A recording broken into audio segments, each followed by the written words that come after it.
It is my pleasure to introduce someone that I've known since 2014, maybe even a little bit earlier than that. Sergey Nazarov has been working on smart contract solutions and oracles for years. Well before it was fashionable, he's been working on crypto protocols before Ethereum was even launched. Very excited to hear the latest and greatest on Chainlink and how he thinks we will bridge the old and the new to bring real-world contracts to life on-chain. Sergey, pleasure to have you. Take it away.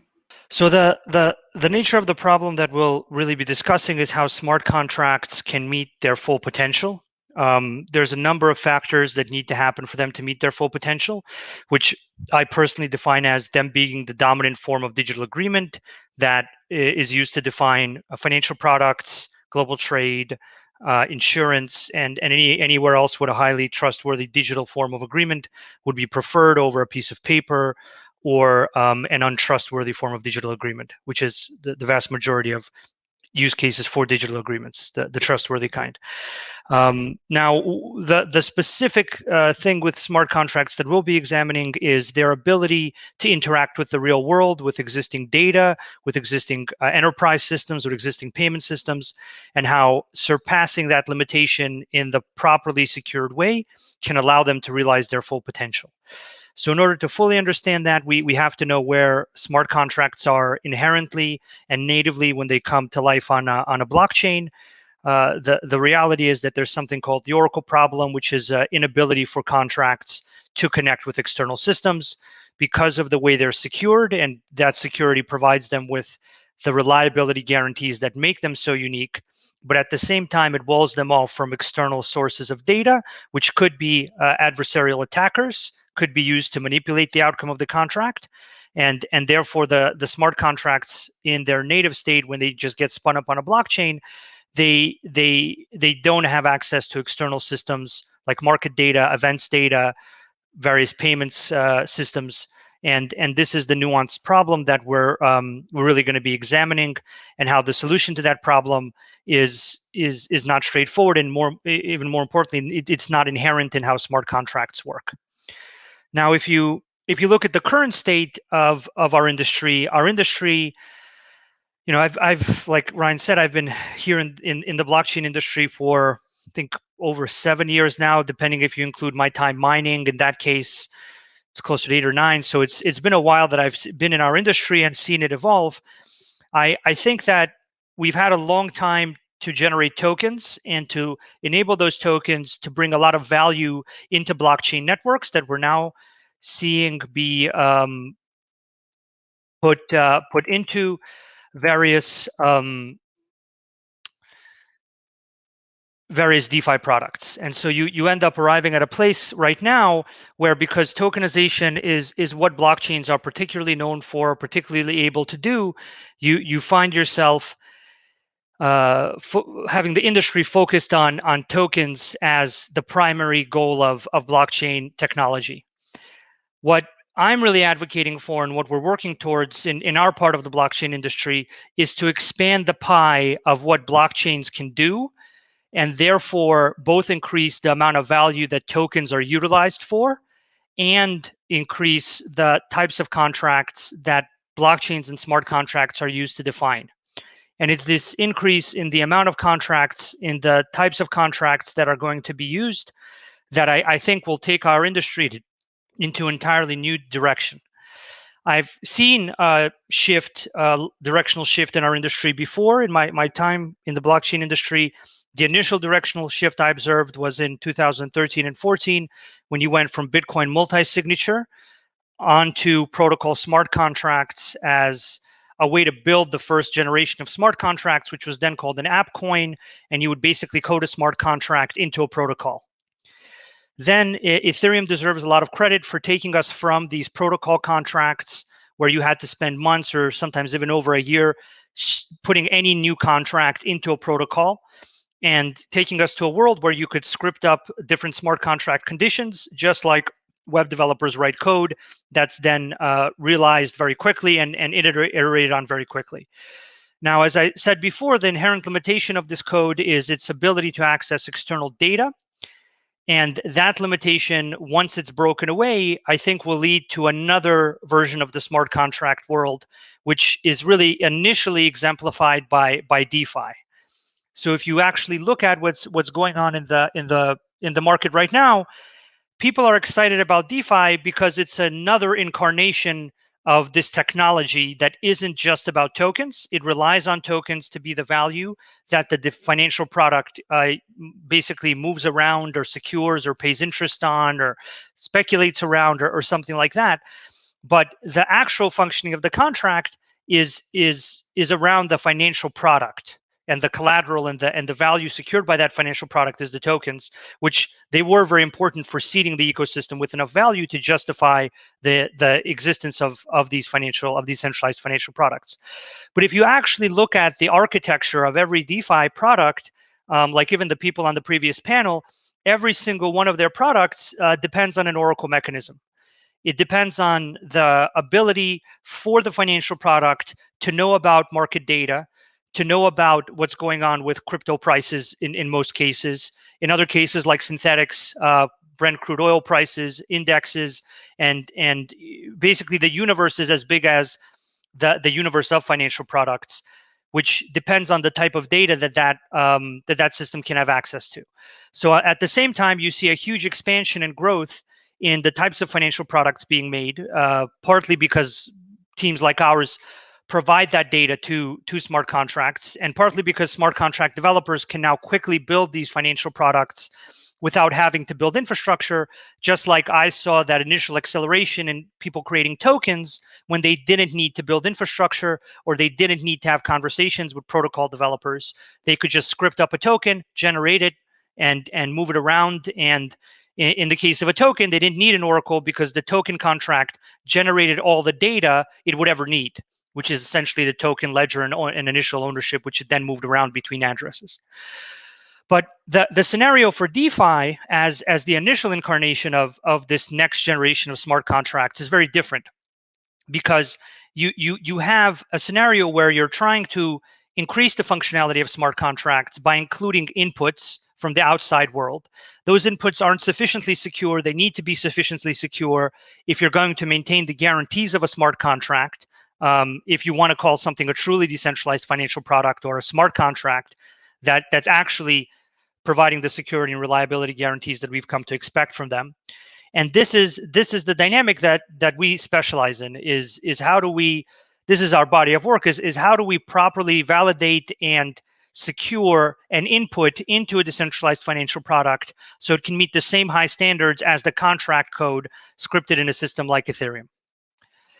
Now, we do this for many different chains. The collection of chains that we do this for is expanding on on a weekly basis at this point. We do it for many different contract inputs like market data, crypto prices, various APIs, and even various outputs into enterprise systems, traditional payment systems, and in some case, other crypto payment environments. Now, the way that we approach doing this is fundamentally through decentralization and guaranteeing that we have the capacity to provide the same type of independent nodes that power blockchains, and guaranteeing that the reliability of the infrastructure is decentralized to a sufficient degree. We also focus very heavily on the quality of our decentralized infrastructure. We focus on the quality of the data going into the infrastructure, because there's actually two parts to an Oracle related, or the Oracle mechanism, the Oracle problem. One is the security of the Oracle mechanism, and the second one is actually making sure that quality data is entering the contract. And that's a second order problem, which in many cases has come to be just as important as the security of an Oracle mechanism. We provide the security of both the Oracle mechanism and in some case the quality of the data using crypto economic security, because people stake the Link token and they can basically provide a deposit to guarantee the fact that the data they'll be receiving is accurate and reflective of reality. We practice defense in depth, as good security firms usually do, which means we apply multiple degrees of different security approaches to guarantee the security of the quality of our nodes and the overall security of the network. We do this in an open source manner with a large community of very high quality node operators, developers, security researchers, and even large parts of the auditing community. And once again, we do this for all the chains out there. And in this presentation, hopefully I'll have time to get into more detail of the effect it'll have on us doing it for many chains. So at the fundamental initial level, we need to get rid of centralization because a decentralized, highly secure smart contract being triggered by a single oracle doesn't make sense. This was a controversial idea a few years ago, but now people have come to the conclusion that yes, indeed, you don't want a single node. It's not a good idea. Our fundamental solution to this is, once again, decentralization, multiple independent nodes, validating data, doing computations not around generating blocks, but around validating and securing data into a smart contract. The second dimension where we tend to excel is guarantees about the delivery of data and the quality of data. We do this through something called service agreements, where we allow user contracts to require certain levels of quality from node operators, and those quality guarantees are enforced on chain and relate to the value that the node operator gets paid. And in later slides, I'll show how it's related to their loss of stake. This is conversely to other Oracle systems where they might have even a single node or 2 or 3 nodes that are run by a single group of people or some opaque, unknown group of people who don't provide any guarantees to their contract that the data will be delivered. There's no explicit guarantees, and they also often lack certain data quality capabilities, which means they pull data from free APIs or open APIs, basically APIs without quality guarantees. In our long experience running oracles, we found this to be a fatal, very problematic error. And I continually advise people to really seriously reconsider how they approach the quality of data and the guarantees they're giving their contracts and the users of those contracts about both the delivery of the data as well as its quality. We ensure this both through a service agreement and soon through staking, through the ability for staking to act as a deposit that says, I'm going to meet these conditions as a node operator or as a data provider for delivering a certain quality of data. And this is the high level of guarantees that we're aiming to achieve and that we already are achieving in certain cases. The way that this really looks from a practical point of view is you have a system that's flexible enough for data providers to run a node, and that gives them a well-packaged private key management solution that can easily broadcast data out to various chains. The more chains that we integrate, the more places data providers can provide that data. Therefore, the bigger market they have, the bigger their market, the more high-quality data providers will opt to broadcast their data into blockchains. More data means more financial products, means more DeFi usage. More DeFi usage creates justification for data providers to provide more data, which then creates the ability for the generation of more DeFi products, such as the stuff that Synthetix is working on for Brent Crude and various other interesting smart contracts that they mentioned in the previous talk. And that creates a very virtuous cycle. The goal of our system is to be very flexible and to allow data providers to either run a Chainlink node and get extremely high quality signing capabilities to send data to contracts on various chains, or if they're not at the stage where they're ready to make that investment, they can still sell their data to various contracts on various chains. This flexibility of let's include data providers that want to provide their data by running a node or data providers that don't maximizes the amount of data we can get into the ecosystem, which once again maximizes the amount of markets that people can build DeFi products around, which creates the virtuous cycle of justification for data providers to provide even more data. And this is the flywheel that we really need to get going for the sake of the DeFi market to be more and more competitive with the existing financial products market, which is essentially, I think, the goal of our entire industry, which we're all very excited about. Right now, the form that this practically takes is on feeds.chain.link. There's many different price feeds on there, aggregated by, in many cases, tens of nodes from very high quality node operators putting that data on chain. This is then getting expanded to multiple other blockchains where those price feeds will be available for people to build DeFi products there. And then all the fees from the different environments where the price feeds are available flow into a pool of fees that comes to sustain that specific data feed. Eventually, the fees become a surplus, which is then expended on additional nodes, higher quality data, or various other things that the users of that Chainlink network can vote on. That's something I don't have enough time to go into this presentation, but sometime soon we'll have some more information on the ideas and details there. The gist of it is that this is working today. You as a DeFi developer on Ethereum can go use it today. Various other chains are going to have high quality reference data available to their DeFi developers soon as well. They already have certain data available to them now. And this is all really generating this flywheel of high quality DeFi products, which generates justifications for putting more data on chain, which generates more DeFi products, which helps to speed our industry towards a redefinition around financial products and financial contracts in addition to tokens, and actually provides more use for tokens, which I think really is going to come to redefine our industry, not just as a place where let's make a token, but a place where this is the right way to make financial products. That's the exciting world we feel that we're moving towards. Now, today, I'd also like to take some time to talk about a topic around the enterprise and how we can not only get DeFi to move towards creating these financial products, but centralized finance in various sizes, whether that's very successful existing crypto firms or enterprises. One of the fundamental issues that these firms have is, how do I choose what blockchain to go on? And for multinational firms, it's amazingly difficult because they will need to be on multiple blockchains, because their counterparties will be on multiple blockchains. If you do business in the world's top 3 or 4 geographies, chances are they'll have different blockchains, different counterparties will have different blockchains for different verticals. And so how do I, as an enterprise, choose the right blockchain? Inherently, the systems enterprises have today don't integrate with blockchains, and this limits a large portion of people that could build financial products, either as crypto firms or as more advanced crypto firms or as multinational enterprises.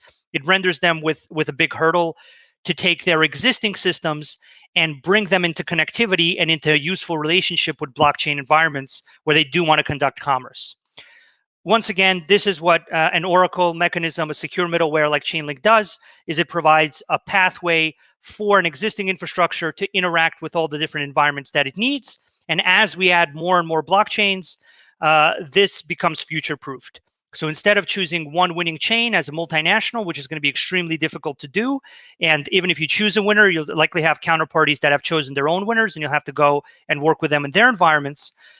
Instead of hiring a 5 or 10 person dev team for each blockchain environment where you want to conduct commerce, you can become blockchain capable through a secure middleware that is continually integrating all those blockchain environments in an open source manner in collaboration with developers.